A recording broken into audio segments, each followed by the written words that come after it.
そういうことですよね、お父さん。極めるということがどういうことか。私と戦いなさい。本当に来やがったか、あのババ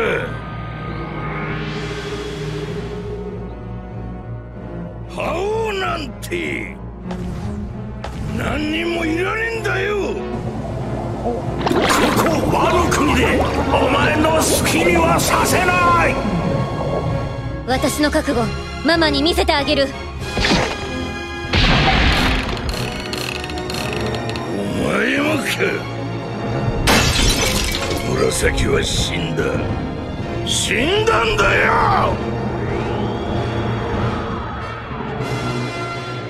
花の都から知らせが来てな。世界最高の戦争始めようぜ。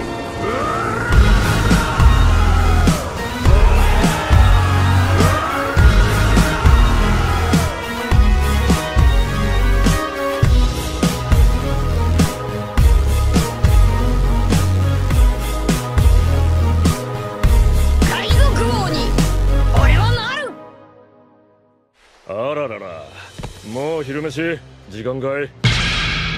大将青生地。Hey, bonjour à tous, ici le Salonic Sensei, j'espère que vous allez bien. Aujourd'hui on se retrouve pour la vidéo pré-chapitre du chapitre 1017 de One Piece. On va parler de tout ce qui est relatif à ce chapitre et à la suite de l'œuvre. On va aussi beaucoup parler de Luffy en mode berserker qui risque de choquer le monde entier. Le programme est chargé et vous verrez que je vous ai trouvé d'excellents One Piece buy. Si vous voulez être au courant de tout ça avant tout le monde, cette vidéo est faite pour vous. Vous pouvez mettre un gros pouce bleu sous la vidéo pour le soutien. On est sur l'Euro Jackson et tout va bien.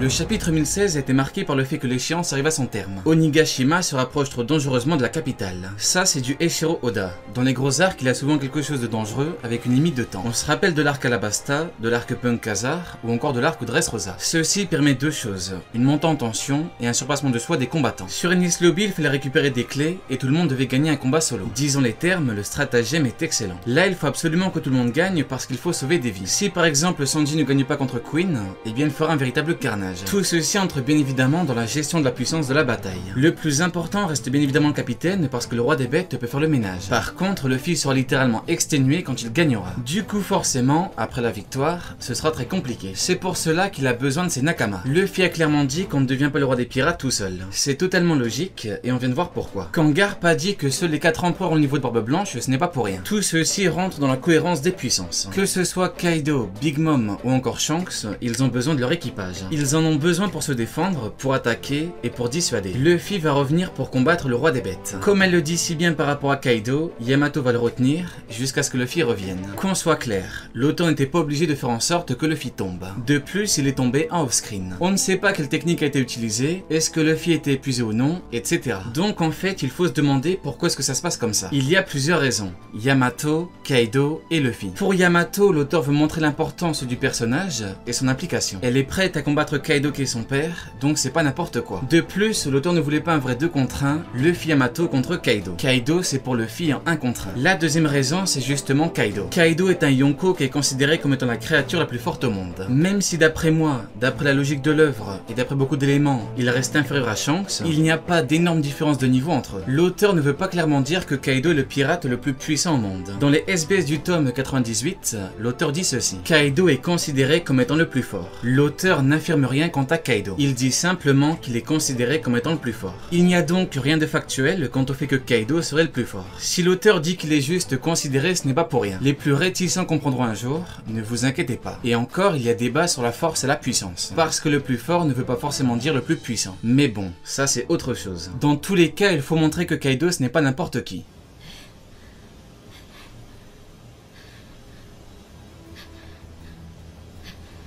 Et enfin, la troisième raison, c'est Luffy. Luffy est en plein apprentissage. Il comprend réellement ce qu'est la puissance du Haki des rois. Luffy comprend que le Haki des rois est le pouvoir des plus puissants. Le problème, c'est que le roi des bêtes ne lui laisse aucune chance. Il en a eu l'occasion, donc il lui a fait très mal. Il l'a envoyé en mer. Le plus important, c'est la manche finale.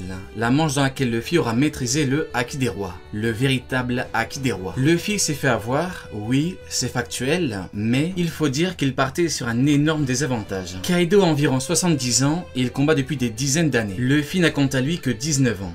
Que 19. Ce n'est donc pas grave du tout que Kaido le dégage. Le plus important, c'est la manche finale. Ce n'est pas quelque chose que l'on peut reprocher à Luffy. Le plus important, c'est le vrai combat.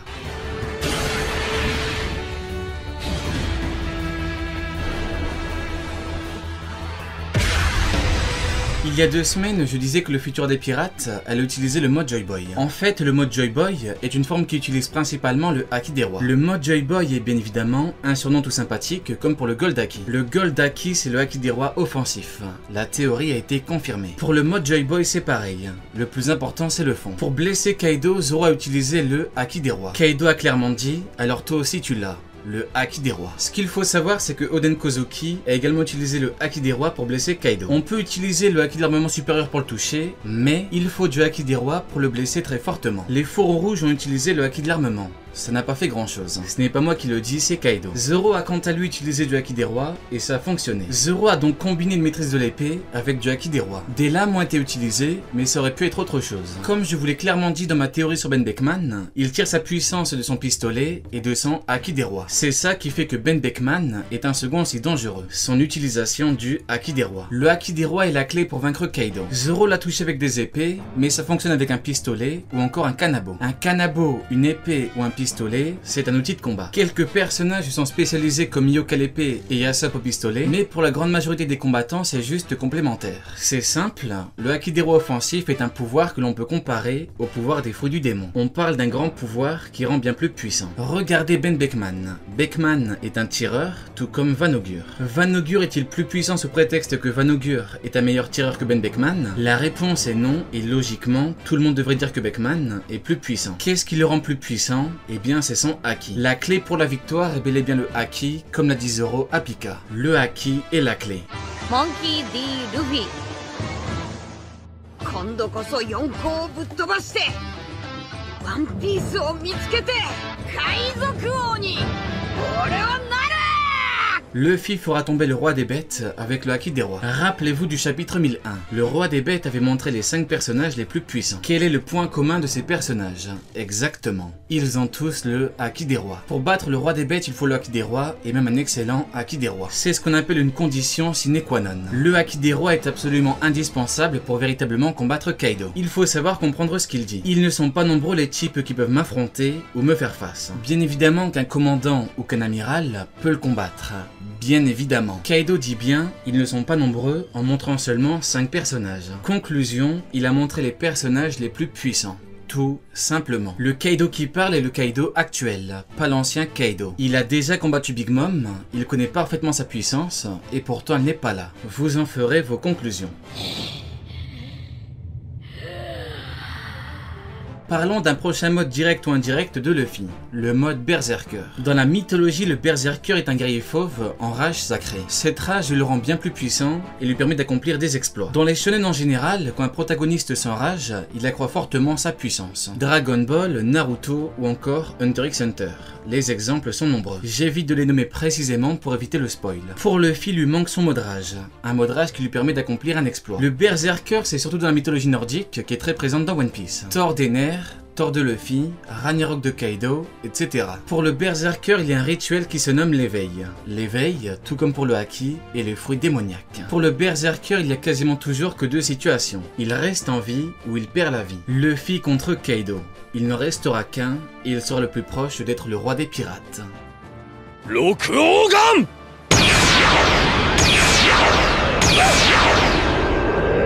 Avant de battre Rob Lucci, Luffy était proche de la fin. C'est simple, il allait purement et simplement rendre l'âme. Lucci lui avait carrément envoyé sa plus puissante technique à 2 reprises, le Rokugan. D'ailleurs, en parlant de ça, c'est comme pour Katakuri. Luffy a encaissé 2 fois la plus puissante technique adverse. Luffy a pu encaisser et gagner pour 2 raisons. Il a une résistance de taré et une volonté de taré. La grosse rafale de Luffy sur Lucci est une rafale spéciale. En fait, Luffy a gagné parce qu'il a tout donné, absolument tout, dans les dernières secondes. Comme il a un énorme potentiel, il a su puiser ses dernières ressources. Maintenant, instant révélation. Pour battre Rob Lucci, Luffy a en fait utilisé du haki de l'armement sans s'en rendre compte. Oui, vous ne rêvez pas, et oui, c'est fou. Lucci s'est protégé avec une défense finale, mais il a perdu. Chaque coup de Luffy lui a fait très mal. Zoro a officiellement utilisé le haki pour battre Mr. One. Il l'a utilisé indirectement, c'est officiel. Et bien pour Luffy c'est pareil, il manque juste la confirmation officielle comme pour Zoro. Vous pourrez dire que vous étiez sur l'Oro Jackson. Avec Kaido on aura certainement quelque chose d'identique, mais pour l'éveil du Haki des Rois. Le Haki des Rois offensif ce n'est que la partie émergée de l'iceberg. La partie immergée c'est l'ultime puissance du Haki des Rois. À la fin de son combat contre le roi des bêtes, Luffy utilisera un peu de cette puissance.